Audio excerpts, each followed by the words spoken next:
관광 적자가 사상 최대치를 기록하며 그 원인과 대책을 둘러싼 논의가 뜨거워지고 있다.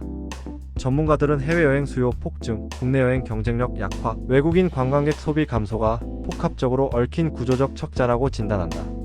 올해 1월부터 10월까지 매달 200만 300만 명의 한국인이 해외로 떠났다. 성수기 비수기 구분 없이 꾸준히 이어진 이 흐름은 단순 여행, 열풍을 넘어 탈국내 소비 현상으로까지 해석된다. 1인당 평균 해외여행 지출액 147만 원을 기준으로 환산하면 매달 약 3조 원이 해외로 유출되고 있는 셈이다. 높은 환율, 국제선 유료할증료 상승 등 악재에도 해외여행 수요가 꺾이지 않는 이유다. 특히 일본과 베트남의 인기는 독보적이다. 같은 기간 일본을 찾은 한국인은 766만 명, 베트남은 588만 명으로 나타났다. 한 관광업계 관계자는 경기 침체 상황을 고려하면 이례적으로 높은 수요라며 해외여행 지출 규모가 오히려 늘고 있어 관광 적자는 당분간 이어질 가능성이 크다고 전망했다.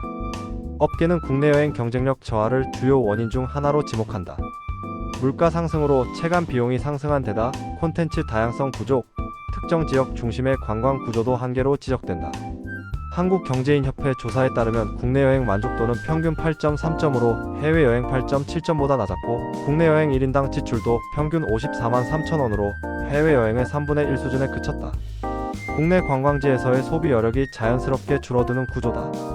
외국인 관광객의 소비 패턴 변화 역시 관광 수지 악화 요인으로 꼽힌다. 과거 쇼핑 숙박 중심으로 높은 지출을 보이던 단체 관광객 비중이 줄고 대신 소비 성향이 낮은 개별 관광객의 FIT 빠르게 늘고 있다. 여행사 대신 스스로 일정을 계획하는 FIT의 특성상 경제적 파급 효과가 크지 않다는 게 업계의 공통된 설명이다. 기대를 모았던 MIC 산업 역시 성장세가 예상보다 부진해 부가가치를 높이는데 한계가 있다는 지적이 나온다. 한국 관광의 큰손이었던 중국인 관광객 감소도 타격이다. 10월 단체 관광 무비자 입국 재개 조치가 있었지만 방한 중국인 관광객 수는 약 47만 명으로 코로나19 이전의 83% 수준에 머물렀다. 중국 내 경기 침체와 소비 여력 감소도 영향을 미친 것으로 분석된다. 업계는 지금과 같은 추세라면 관광 적자가 쉽게 해소되기 어렵다고 보고 있다. K- 콘텐츠의 글로벌 인기에도 불구하고 이를 관광 소비로 연결시키는 정책은 미흡하다는 비판도 제기된다.